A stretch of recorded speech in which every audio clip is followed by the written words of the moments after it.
छत्तीसगढ़ में नक्सलवाद और धर्मांतरण हमेशा से बड़े मुद्दे रहे हैं।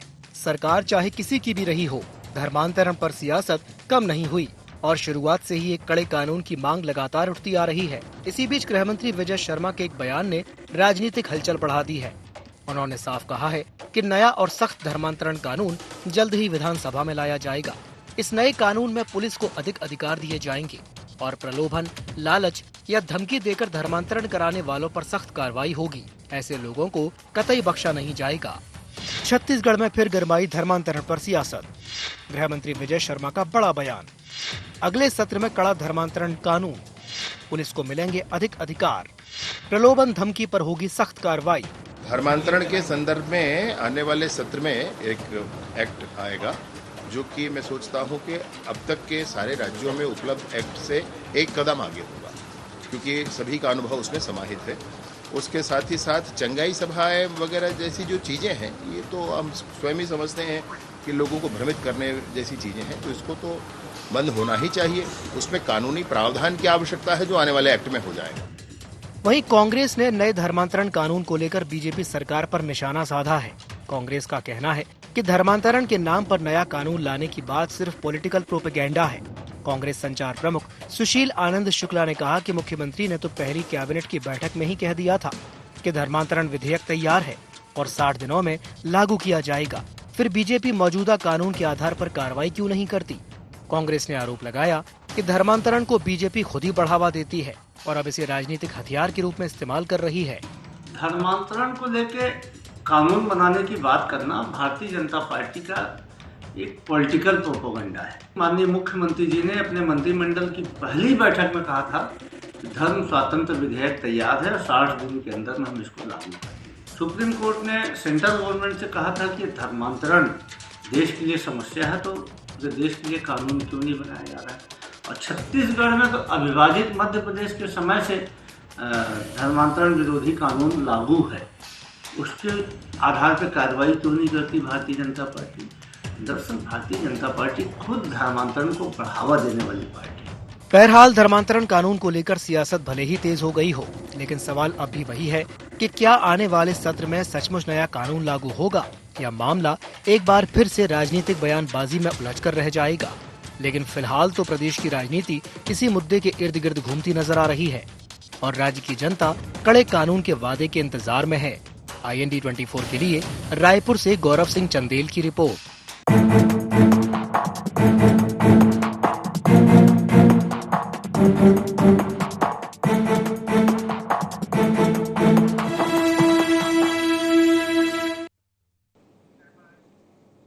नमस्कार, जय जोहार, गुहार। छत्तीसगढ़ में आप सभी का स्वागत है। मैं हूं आपके साथ दिव्यांशु जोशी। तो छत्तीसगढ़ में नक्सलवाद और धर्मांतरण हमेशा से ही बड़े मुद्दे रहे हैं। सरकार किसी की भी रही हो, धर्मांतरण पर सियासत कम नहीं हुई है और शुरुआत से ही एक कड़े कानून की मांग लगातार उठती रही है। और इसी बीच गृह मंत्री विजय शर्मा के बयान ने राजनीतिक हलचल बढ़ा दी है। आज इसी विषय को लेकर के हम चर्चा करेंगे, लेकिन चर्चा करने से पहले जान लेते हैं क्या है आज के गुहार पॉइंट्स। गृह मंत्री के बयान के क्या है मायने? धर्मांतरण पर नया कानून कितना जरूरी? धर्मांतरण पर सियासत कितनी जायज? कांग्रेस क्यों बता रही राजनीतिक प्रोपेगेंडा? तो चलिए चर्चा को विस्तार देते हैं। कुछ खास मेहमान हमारे साथ जुड़ रहे हैं। चर्चा में हमारे साथ जुड़ रहे हैं अजय गंगवानी जी, जो कि प्रवक्ता हैं छत्तीसगढ़ कांग्रेस के। गंगवानी जी, बहुत बहुत स्वागत है आपका। हमारे साथ जुड़ रहे हैं प्रवीण साहू जी, जो कि नेता हैं छत्तीसगढ़ भाजपा के। प्रवीण जी, आपका भी स्वागत है। हमारे साथ जुड़ेंगे मनीष वोरा जी, जो कि वरिष्ठ पत्रकार हैं। मनीष जी, आपका भी स्वागत है। चलिए शुरुआत करते हैं प्रवीण साहू से। प्रवीण जी, ये जो धर्मांतरण को लेकर के जो छिड़ा हुआ है मामला, धर्मांतरण को लेकर के कांग्रेस कहीं ना कहीं ये भी कह रही है कि असल मुद्दों से ध्यान भटकाने की कोशिश है या ये प्रोपेगेंडा है, क्या कहेंगे?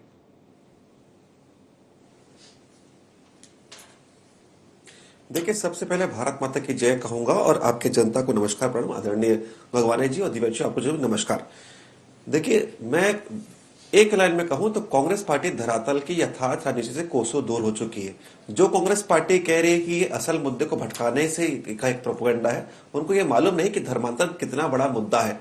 कुछ ऐसे समूह है जो प्रलोभन देकर या भय दिखाकर जो है एक, अगर हम सकें तो कुछ लोगों को कहीं ना कहीं धर्मांतरित करने का प्रयास करते हैं। तो ये बहुत बड़ा मुद्दा है और निश्चित रूप से यदि इस पर सरकार कानून लेकर आ रही है सभी को कहीं ना कहीं एक समान देखने के लिए और कहीं ना कहीं जो प्रलोभन देखकर या डर दिखाकर यदि परिवर्तित करने का अगर प्रयास करते हैं तो उन पर तो कार्रवाई होनी चाहिए।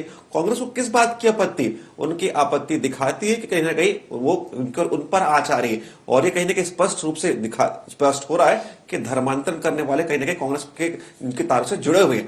कांग्रेस को समर्थन करना चाहिए इस विषय का कि भाई अच्छा कानून लेकर आ रहा है, लेकिन अच्छा कानून जब भी आता है कांग्रेस पार्टी इस पर आपत्ति व्यक्त करती है। कहीं ना कहीं कांग्रेस पार्टी, मुझे लग रहा है कि कहीं ना कहीं उन्हीं के लोग इसमें संलिप्त तो नहीं है।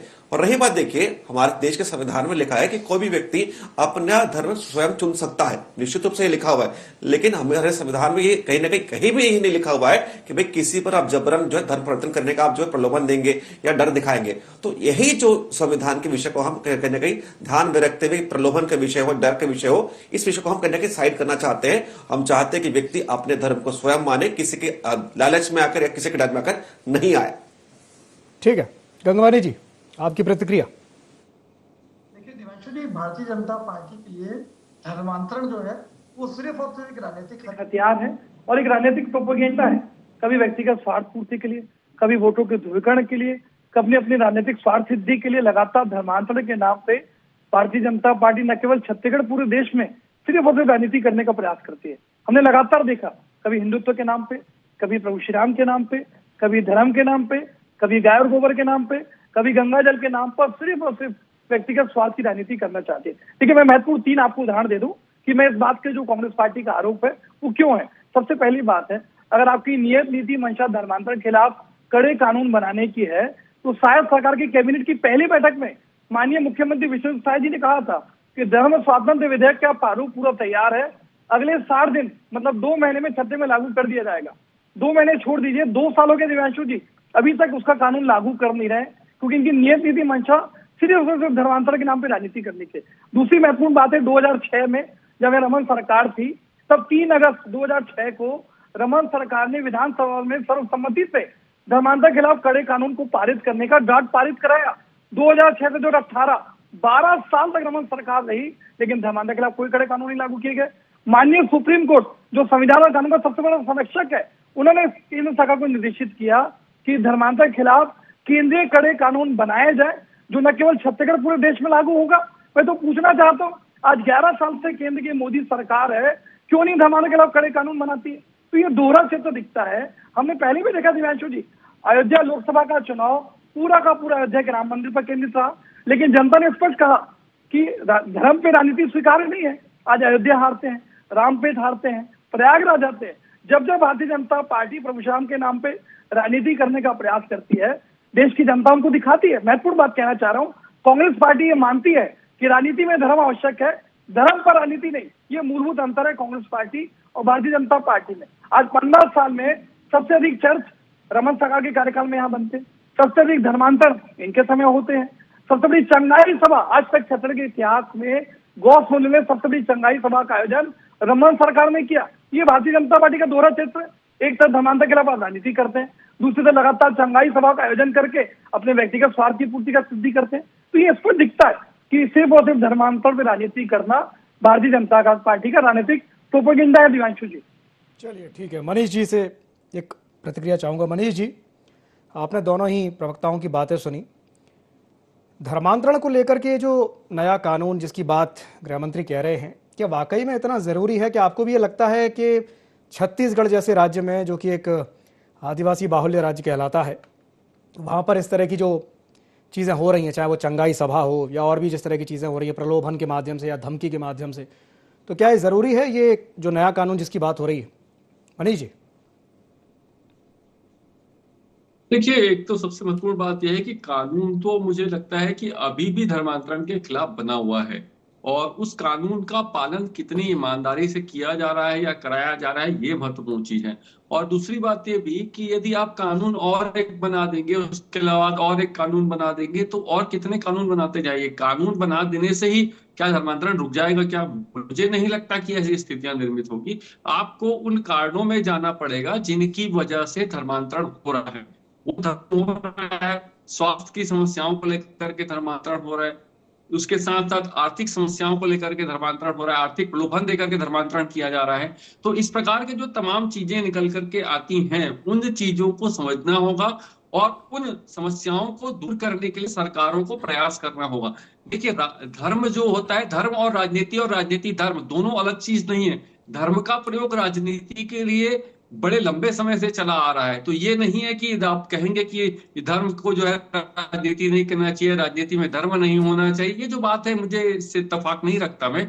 जब भी धर्म जब फलता फूलता है तभी जब उसको राजाश्रय प्राप्त होता है, तो जब राजाश्रय प्राप्त होगा तभी धर्म फलेगा फूलेगा। लेकिन यहाँ पर ये चीज है कि जबरिया धर्मांतरण किसी का कराना ये निश्चित रूप से जो है वो निंदनीय है और इस बात को समझना होगा। सरकारों को योजनाएं बनाई जा रही हैं, योजनाओं को लेकर के सरकार को उन व्यक्तियों तक पहुंचना होगा जो उसके वास्तविक हकदार हैं, और जो लोग चाहे स्वास्थ्य की वजह से, चाहे आर्थिक परेशानियों की वजह से, चाहे अन्य कारणों से जो है वो धर्मांतरण कर रहे हैं, उन तक वो समस्याएं दूर करने के लिए वो योजनाएं सरकार की पहुंचे और उन समस्याओं को दूर करे, तब जाकर के मुझे लगता है कि धर्मांतरण रुकेगा। देखिए, कानून बना देना से मुझे नहीं लगता कि कोई बहुत बड़ी सफलता आपको धर्मांतरण को रोकने में मिल सकती है।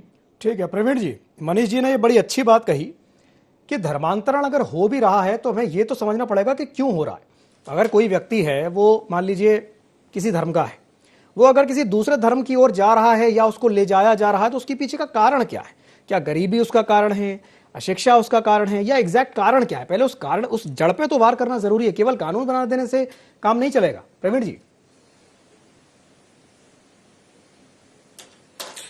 देखिए, बात बिल्कुल स्पष्ट और महत्वपूर्ण है और इनके बात, आपके बातों से और आदरणीय मनीष जी के बातों से मैं निश्चित रूप से सहमत हूं और इस पर भी सरकार काम कर रही है। देखिए, जो गरीब लोग हैं उनमें कहीं ना कहीं शिक्षा का अभाव रहता है, तो यही शिक्षा के अभाव का कहने के कुछ जो संस्था है उसका उपयोग करती है और जबरिया अपने कहीं ना कहीं धर्म में कहीं ना कहीं परिवर्तित करने का काम करते हैं। तो इसी पर हम कहीं लगाव लगाने का प्रयास कर रहे हैं। और देखिए, हमारी जो सरकार है, जो मूलभूत सुविधा है, चाहे वो शिक्षा हो, चाहे स्वास्थ्य हो, चाहे वो सड़क हो, बिजली पानी, ये भी उपलब्ध करा रहे हैं। लेकिन कुछ संस्थाओं का उद्देश्य यही है कि पहले धर्मांतरण कराए, फिर कहीं ना कहीं उनके मत को ऐसा परिवर्तित करे कि कहीं ना कहीं देश के खिलाफ काम करे। तो निश्चित रूप से सरकार की यही मंशा है कि भाई स्वतंत्र रूप से अपने धर्म का पालन करे, लेकिन ये सब प्रलोभन के चलते धर्म का परिवर्तन ना हो। और देखिए, मैं आदरणीय गंगवानी जी के प्रश्न को उत्तर दे रहा हूं। देखिए, मैंने स्वयं स्वीकार किया कि भाजपा के सरकार ने 3 अगस्त 2006 को इस धर्म स्वतंत्र अधिनियम का कहने के ड्राफ्ट जारी किया। आपकी सरकार ने तो कुछ भी नहीं किया। आदरणीय दिव्यांश, जो आपके महत्वपूर्ण चैनल पर बताना चाहता हूं कि जब कांग्रेस का कार्यकाल था पिछले 5 साल में, अगर बात करें भूपेश जी के राज में, तो सुकमा के एसपी और बस्तर के कमिश्नर ने चिट्ठी लिखा था कि बाकायदा कांग्रेस के राज्य में ऐसा हो रहा है कि कहीं ना कहीं समुदायों के विशेष में कहीं ना कहीं विद्वेष फैल रहा है, इतना धर्मांतरण हो रहा था। मैंने विद रिकॉर्ड कह रहा हूं कि सुकमा के एसपी ने चिट्ठी लिखा था और बस्तर के कमिश्नर चिट्ठी लिखा था और ये कहा था कि समुदाय विशेष में आपस में कहीं विद्वेष बढ़ रहा है और उसका मूलभूत कारण धर्मांतरण है। तो देखिए, इनके कार्यकाल में धर्मांतरण चरम सीमा पर है और इसी को हम वर्तमान में लगाम लगा रहे हैं। कांग्रेस पार्टी यदि धर्मांतरण के विरुद्ध में तो इस बिल का समर्थन करना चाहिए। इस बिल का विरोध करना कहीं ना कहीं दिखाते हैं कि धर्मांतरण करने वालों के साथ है। मैं तो कांग्रेस पार्टी के प्रत्येक नेताओं से कहूंगा, यदि आप में नैतिक साहस है और यदि आप प्रभु श्री राम को मानते हैं तो इस कानून का समर्थन करिए। लेकिन जो ये कह रहे हैं कि बार बार अयोध्या का जिक्र कर रहे हैं, यही कांग्रेस पार्टी जो सुप्रीम कोर्ट में हलफनामा देकर कहती है कि प्रभु श्री राम, माता जानकी, हनुमान जी महाराज सारे काल्पनिक किरदार है। देखिए, तो देखिए, कभी कभी भगवान को काल्पनिक किरदार कहना और कभी श्री राम के नाम पर मजाक उड़ाना, ये कांग्रेस की परिपाटी है। हम वास्तविकता में हम कहें तो हम सभी धर्मों का जो है सम्मान करते हैं, लेकिन कोई भी धर्म का व्यक्ति हो, चाहे वो हिंदू धर्म का हो या मुसलमान धर्म की, जो भी व्यक्ति यदि किसी भी प्रलोभन के चलते, डर के चलते या किसी अन्य कारण के चलते किसी भी धर्म के व्यक्ति को परिवर्तित करता है, तो निश्चित रूप से संविधान वो स्वीकार नहीं है और सरकार की मंशा भी यही है कि जबरिया धर्म परिवर्तन को हम स्वीकार नहीं करने देंगे। ठीक है, गंगवानी जी। देखिए दिव्यांशु जी, मेरे छोटे भाई मेरी बातों को मोड़ के झूठ और भ्रम फैलाने का प्रयास कर रहे हैं। न मैं न कांग्रेस पार्टी का कोई नेता धर्मांतर के खिलाफ जो बिल ला रहे हैं उसके विरोध में नहीं है। हमें आपत्ति धर्मांतर के जो बिल लाया जा रहा है उसके ऊपर राजनीतिक प्रोपेगेंडा से है, उस पर वोटों के ध्रुवीकरण से है, उस पर व्यक्तिगत स्वार्थ पूर्ति के साधन बनाने पे है। मैं तो पूछना चाहता हूँ मेरे छोटे भाई प्रवीण साहू से, अगर आपकी नियत नीति मंशा है तो आज 2 साल हो गए, आपको 2 साल क्यों लग रहे हैं? केंद्र में 11 साल तक ये मोदी सरकार है, क्यों नहीं केंद्रीय कानून बना रहे हैं? तो मैं स्पष्ट रूप से कहना चाह रहा हूँ कि बड़े बड़े दावे तो आप कर रहे हैं, बड़े बड़े फायदे उठाने के दुष्प्रयास तो आप कर रहे हैं, लेकिन आपकी नियत नीति मंशा धर्मांतर के खिलाफ कड़े कानून बनाने की नहीं है। दूसरी महत्वपूर्ण बात मैं कहना चाह रहा हूँ, वरिष्ठ पत्रकार मनीष होरा जी भी कह रहे हैं कि धर्मांतर के खिलाफ निपटने के लिए नियत नीति मंशा आवश्यक है। एक महत्वपूर्ण बात आपके चैनल पर कोट कर दूं, देश के संविधान के आर्टिकल 25 और 26 में इस बात का स्पष्ट उल्लेख है कि कोई व्यक्ति अगर अपनी स्वतंत्रता से धर्मांतरण करना चाहता है तो देश का संविधान और कानून उसको अधिकार देता है। परंतु अगर जबरिया या प्रलोभन देकर किसी व्यक्ति को धर्मांतरण के लिए मजबूर किया जाएगा तो उसके खिलाफ कड़ी से कड़ी कार्रवाई करने का अधिकार राज्य सरकार को, देश के कानून और संविधान को है। अगर मैं छत्तीसगढ़ की बात करूं, 19 अक्टूबर 1968 जब यहाँ पंडित रविशंकर शुक्ल जी मुख्यमंत्री थे, कांग्रेस की सरकार थी, छत्तीसगढ़ मध्य प्रदेश के अंतर्गत था, वो कानून आज भी लागू है। लगातार कड़ी से कड़ी कार्रवाई होनी चाहिए, लेकिन उसके पीछे आपकी नियत नीति मंशा। तो दूसरी महत्वपूर्ण बात मैं कहना चाह रहा हूं कि आप लगातार कभी हिंदुत्व के नाम पे राजनीति करने का प्रयास क्यों करते हैं? आप लगातार प्रभु श्री राम पे राजनीति करते हैं। 15 साल आपकी सरकार रही, क्या कभी आपने माता कौशल्या का मंदिर बनाया? प्रभु श्री राम की वनवास का 10 साल से अधिक का समय यहाँ बीता, क्या प्रभु श्री राम की स्मृतियों को सहेजने के लिए क्या आपने कभी कोई प्रयास किया? अभी केंद्र की मोदी सरकार की एक योजना आ रही है दिव्यांशु जी, रामायण सर्किट। आज ये डबल इंजन की सरकार का दावा कर रहे हैं, क्यों नहीं छत्तीसगढ़ को रामायण सर्किट की योजना में शामिल किया जा रहा है? ये दोहरा चित्र दिखता है। सबसे अधिक चर्च आपके समय बनाए जाएंगे, सबसे बड़ी चंगाई सभा का आयोजन आपके समय किया जाएगा। आप ही के बजरंग दल, जब हमने देखा कि चेन में नन के साथ गाली गलौज किया गया, बदतमीजी किया गया, इन्हीं का भारतीय जनता पार्टी का एक वरिष्ठ नेता उनके बचाव में छत्तीसगढ़ आता है। तो ये दोहरा चित्र क्यों दिख रहा है? मैं तो पूछना चाहता हूँ, प्रभु श्याम की राजनीति करने वाले लोग 2 करोड़ की जमीन 2 घंटे में 18.5 करोड़ में बेच देते हैं। राम मंदिर के नाम पे 1400 करोड़ का चंदा खा जाते हैं। अयोध्या की जनता ने दिखा दिया कि भैया प्रभु श्याम के नाम पे राजनीति करना बंद करिए। मैं स्पष्ट कह रहा हूँ, आपके चैनल पे कांग्रेस पार्टी धर्मांतरण के खिलाफ खड़ी है। कड़े से कड़े कानून बनाइए, कड़ी से कड़ी कार्रवाई कीजिए। हम कंधे से कंधा मिला के खड़े हैं। आपत्ति हमको जो है धर्म के नाम पे राजनीति कर लेते हैं। और मेरे मनीष वोरा जी वरिष्ठ पत्रकार है, शायद मेरी बातों को अच्छे से समझ नहीं पा रहे हैं। देखिए, मैं स्पष्ट कहना चाह रहा हूँ कि हर व्यक्ति का ये नैतिक दायित्व है कि राजनीति में धर्म हो, चाहे वो किसी भी पार्टी से हो, चाहे वो कांग्रेस का नेता हो, भाजपा का नेता हो, वो धर्म के अनुसार कार्रवाई करे। लेकिन महत्वपूर्ण मैं स्पष्ट करना चाह रहा हूँ कि राजनीति में धर्म आवश्यक है, पर धर्म पे राजनीति नहीं। क्या मेरे मित्र मनीष वोरा जी मानेंगे कि राम मंदिर पे राजनीति करनी चाहिए, धर्मांतर में राजनीति करनी चाहिए, गंगा नदी पे राजनीति करनी चाहिए? आप हिंदुओं को नोटों और वोटों का एटीएम बना के प्रयोग कर रहे हैं। मैं तो पूछना चाहता हूँ, 11 साल क्या कर दिया? आप प्रधानमंत्री मटर मछली मुसलमान जैसे शब्दों का प्रयोग करते हैं। ये बांटने और काटने की राजनीति बंद करिए। जो सर्वधर्म संभाव की जो भावना है, जो संविधान की मूल आत्मा है, उसके संबंध में प्रयास की आवश्यकता है। चलिए ठीक है, पहले मनीष जी से एक रिएक्शन लेते हैं, फिर प्रवीण जी के पास आएंगे। मनीष जी, क्या कहेंगे गंगवानी जी की बात पर? मनीष जी, क्या आप मेरी आवाज सुन पा रहे हैं? लगता है मनीष जी से हमारा संपर्क नहीं हो पा रहा है। मनीष जी, आपको अब मेरी आवाज आ रही है? जी, आपकी आवाज आ रही है। जी, मैं चाहूंगा कि आप गंगवानी जी की बात का जवाब दें।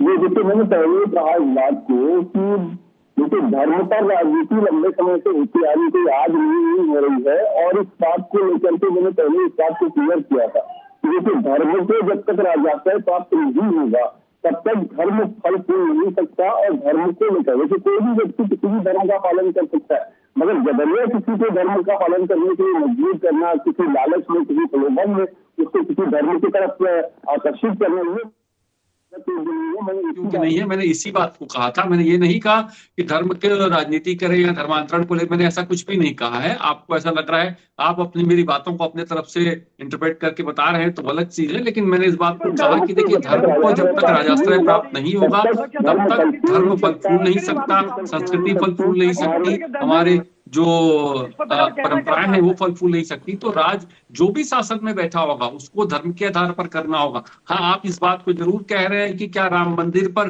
राजनीति करना जायज है, या आप ये भी कह रहे हैं कि क्या मंदिर मस्जिद को लेकर के, क्या धर्म के आधार पर, क्या हिंदुत्व के आधार पर राजनीति करना जायज है। तो देखिए, इस बात को मैं सीधे तौर पे कहूंगा कि धर्म को लेकर के राजनीति करना या राजनीति का धर्म में प्रवेश, ये दोनों अलग अलग चीजें हैं। मैंने पहले भी इस बात को कहा। और दूसरी महत्वपूर्ण चीज ये है कि राम मंदिर को लेकर के राजनीति करने की बात या उस चीज को जो कहते हैं, तो देखिए, राम मंदिर को लेकर के भारतीय जनता पार्टी जो है उसने आंदोलन चालू किया और उसको लेकर के वो आगे बढ़ी और उसी को लेकर के वो आज सत्ता में बैठी है। तो जब कोई पार्टी किसी चीज को लेकर के आगे बढ़ी, उसी के माध्यम से वो सत्ता में बैठी है, तो उसको लेकर के तो वो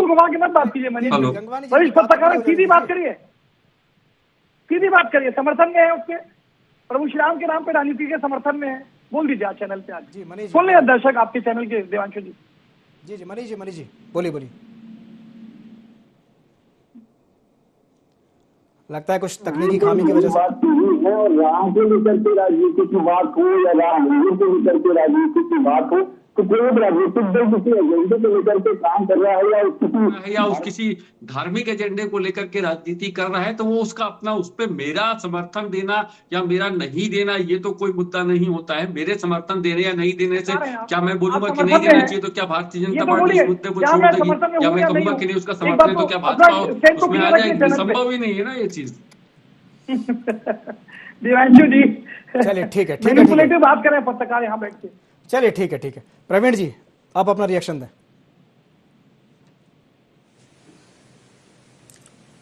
देखिए, मैं इसके लिए केवल एक चौपाई में उत्तर देना चाहूंगा जो आज विषय पर हम चर्चा करें कि जाकी रही भावना जैसी प्रभु मूरत देखे तिन तैसी। जिसकी जैसी भावना रहती है वो ईश्वर को वैसे ही देखता है। भाई अगर कानून की हम बात करें तो धर्म परिवर्तन को रोकने का कानून है। यदि कांग्रेस पार्टी में इसको लगता है कि भाई ये राजनीति का विषय, तो इनका कहने का परिदृश्य हो सकता है। सरकार की भावना यह है कि जबरिया धर्म परिवर्तन पर हम रोक लगाएंगे, और मुझे लगता है कि इसी बात से कांग्रेस पार्टी को आपत्ति हो रही है। और देखिए, जनता तो देखिए, हम बात करें तो चाहे विधानसभा चुनाव के परिणाम देख लीजिए, लोकसभा चुनाव के परिणाम देख लीजिए, और नगरीय निकाय के पंचायत का चुनाव देख लीजिए, निश्चित रूप से भाजपा को स्पष्ट बहुमत यही मिल रहा है कि वह सरकार अच्छा काम कर रही है। और जो बार बार राम के नाम गिना रहे हैं, मैं फिर से पूछना चाहता हूं कि प्रभु श्री राम के विषय में आप के केंद्र की सरकार जब थी तब उन्होंने कोर्ट में एफिडेविट दिया था कि प्रभु श्री राम, माता जानकी, हनुमान जी महाराज जो काल्पनिक किरदार है। तो किस मुंह से कहें तो किस मुंह से आप कह रहे हैं कि आज हम राम पर राजनीति कर रहे हैं? राम पर राजनीति तो भाई निश्चित रूप से आप लोग करते हैं, उनको काल्पनिक किरदार कहकर। हम तो उनको कहने के आराध्य मानते हैं, और निश्चित रूप से उनके आराध्य मानकर हम सरकार चला रहे हैं और प्रयास कर रहे हैं कि प्रदेश में राम राज्य की स्थापना हो। और जहां जहां भी अगर देखें, जहां जहां भी अपराध हो रहे तो वो राक्षस रूपी कांग्रेसी लोग वहां पर पाए जाते हैं। देखिए, राम राज्य होगा और जितने भी राक्षसी रूप में कांग्रेस रावण यहाँ पर कांग्रेस के पाए जाएंगे, निश्चित रूप से उनका सर्वनाश होगा। तो लेकिन लगातार सरकार अच्छा काम कर रही है। फिर से अच्छे काम पर अगर हम कहें तो कांग्रेस पार्टी की आपत्ति हो रही है। हम कहते हैं ना कि जब भी यज्ञ होता है तो कुछ न कुछ राक्षस आ जाते हैं अच्छे काम को रोकने के लिए। यही राक्षस लोग, फिर से कहूंगा, जो इस अच्छे काम में फिर से विघ्न डालने का काम कर रहे हैं। और यदि कांग्रेस पार्टी को इस विषय से अगर बुरा लगता है, अरे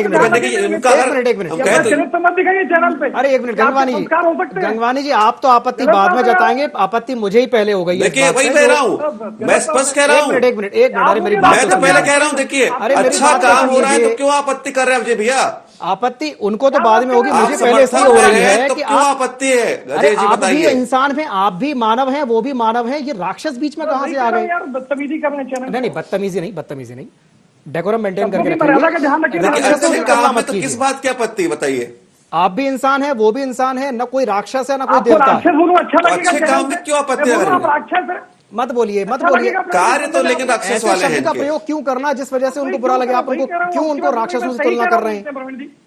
वही कह रहा हूँ, आपत्तिजनक है दिवांशु जी। प्रभु श्री राम को यदि काल्पनिक किरदार कहते हैं तब आपको बुरा नहीं लगता? बताइए। माता जानकी को काल्पनिक किरदार कहते तब कांग्रेस पार्टी को बुरा नहीं लगता? हनुमान जी महाराज को जब काल्पनिक किरदार करते तब कांग्रेस पार्टी को बुरा नहीं लगता? बताइए। मैं कंप्लीट कर लूं। कोर्ट में एफिडेविट देके रखा हुआ है, जाके चेक कर लीजिए अजय जी। ठीक है, जाके चेक कर लीजिए। हमारे आराध्य प्रभु राम, आपने आपकी पार्टी ने को काल्पनिक किरदार कहा है, तब कहा गया था आपको बुरा मानना? बताइए मुझे। ठीक है, चलिए ठीक। गंगवानी जी तब मुंह पे ताला लगा के बैठे थे आप। अरे ठीक है प्रवीण जी, अब उनकी बात सुन लीजिए जी। गंगवानी जी बोलिए। आपके केंद्रीय मंत्री, भारतीय जनता पार्टी के केंद्र की मोदी सरकार के मंत्री जितेंद्र सिंह ने देश के लोकतंत्र के मंदिर में आज स्पष्ट रूप से राम सेतु के अस्तित्व को नकारा था। तो क्या राक्षस है? आप चैनल पे स्वीकार करेंगे कि आपके केंद्रीय मंत्री और आपके केंद्र सरकार के जो प्रतिनिधि सरकार का प्रतिनिधित्व कर रहे हैं, हलफनामा दे रहे हो प्रभु श्री राम काल्पनिक किरदार है? बताइए। जितेंद्र सिंह ने बता दीजिए चैनल पे। इतना ही प्रभु श्री राम को मानते तो बताइए, राहुल गांधी गए हैं क्या अयोध्या के मंदिर में दर्शन करने के लिए? बताइए क्यों नहीं गए दर्शन करने? क्योंकि वो मानते ही नहीं उनको। राहुल गांधी क्या कहते हैं कि जो मंदिर जाता है वो लड़की छेड़ने जाता है। ये तो आपके नेता का बयान है। चलिए ठीक है, ठीक है। पूछ लीजिए, विषय से अपन भटक गए हैं। विषय से भटकना नहीं है, विषय से थोड़ा सा भटक गए हैं। धर्मांतरण पे बात चली थी और राम और राम मंदिर की तरफ चले गए। जी मैं मुद्दे पे आइए। देखिए, मैं स्पष्ट कह रहा हूँ कि धर्मांतरण के खिलाफ कांग्रेस पार्टी कंधे से कंधा मिला के खड़ी है, लेकिन आपत्ति हमको इस बात से है कि धर्मांतरण के नाम पे जो बांटने की, काटने की राजनीति करने का दुष्प्रयास कर रही है। आज गुजरात में 10-10 दंगे होते हैं। माननीय अमित शाह जी कहते हैं हमने ऐसा सबक सिखाया कि आज तक दंगे नहीं हो रहे। आज माननीय प्रधानमंत्री जी लोकसभा चुनाव में मटन मछली मुसलमान ज्यादा बच्चे पैदा करने वाले अल्पसंख्यकों पर सीधा आक्रमण करके हिंदू वोटों के ध्रुवीकरण का जो दुष्प्रयास कर रहे हैं, कांग्रेस पार्टी को आपत्ति उसमें है। मैं तो पूछना चाहता हूँ कि भैया सबसे अधिक चर्चा आप क्यों बनाते हैं? 15 साल में आप ही के वरिष्ठ मंत्री रामकुंड की प्रार्थना सभा में लगातार जाते हैं और चैनल में बैठ के प्रवक्ता दावा करते हैं। या तो नेता झूठ बोल रहा है या तो मेरी छोटी भाई चैनल में झूठ बोल रहा है चैनल पे। चलिए ठीक है, ठीक है, समय बहुत कम बचा है। ठीक है, गंगवानी जी, प्रवीण जी, गंगवानी जी, समय थोड़ा सा ही बचा है। चलिए ठीक है, मनीष जी से एक अंतिम प्रतिक्रिया लूंगा, उसके बाद चर्चा को समाप्त करेंगे। जी मनीष जी, अगर आप कुछ कहना चाहते हो तो आपकी प्रतिक्रिया। देखिए, मैं तो एक ही लाइन इस पर कहना चाहूंगा कि जो है धूल जो है वो आपके चेहरे पे थी, लेकिन आप आईना साफ कर रहे हैं बार बार। इस बात को आपको समझना होगा और इसी के हिसाब से आपको रिएक्ट करना चाहिए। जो बात आप आज कह रहे हैं या जिस बात को धर्म की राजनीति को लेकर के कह रहे हैं, तो मुझे लगता है इस राजनीति की जन्म देने वाली पार्टी ही कांग्रेस है। चलिए ठीक, मनीष जी किस आधार पे कह रहे हैं? मेरा निवेदन विधानसभा के पत्रकार ऐसे ही बैठाइए जिनकी कोई स्पष्ट राय हो, जो बायस होकर चैनल पे प्रोपेगेंडा लेके न बैठे, वो बिल्कुल स्पष्ट राय होनी चाहिए। वो जो राय है वो उनकी अपनी राय है, राय को थोपने का प्रयत्न करें चैनल पे। मेरा एक निवेदन है अजय जी, पत्रकार का सम्मान करिए। आज इनमें इतना नैतिक साहस नहीं है कि चैनल में स्वीकार कर लें। मैं धर्म के विरोध में नहीं हूँ, धर्म पे राजनीति के विरोध में हूँ, दोनों चीजों में अंतर है। मनीष गुप्ता जी लंबे समय से पत्रकारिता कर रहे हैं, फर्क को महसूस करने के बाद भी चैनल को स्वीकार करने का अच्छा नहीं लग रहा। अरे पत्रकार को तो छोड़ दीजिए। अरे मैं एक सिंपल प्रश्न है मेरा, पूरी पार्टी को कराना चाहिए। सम्मानित और वरिष्ठ पत्रकार अपने विचारों को व्यक्त कर रहे हैं, आपको कहने की आपत्ति हो रही है। ठीक है, लोकतंत्र में सबको अपनी राय व्यक्त करने का अधिकार है। बहुत बहुत धन्यवाद आप तीनों मेहमानों को हमारे साथ चर्चा में जुड़ने के लिए और शामिल होने के लिए। समय की बाध्यता के चलते मैं इस चर्चा को यहीं समाप्त करना चाहूंगा। IND गुहार में फिलहाल के लिए इतना ही, दीजिए इजाजत। बने रहिए IND 24 के साथ। नमस्कार।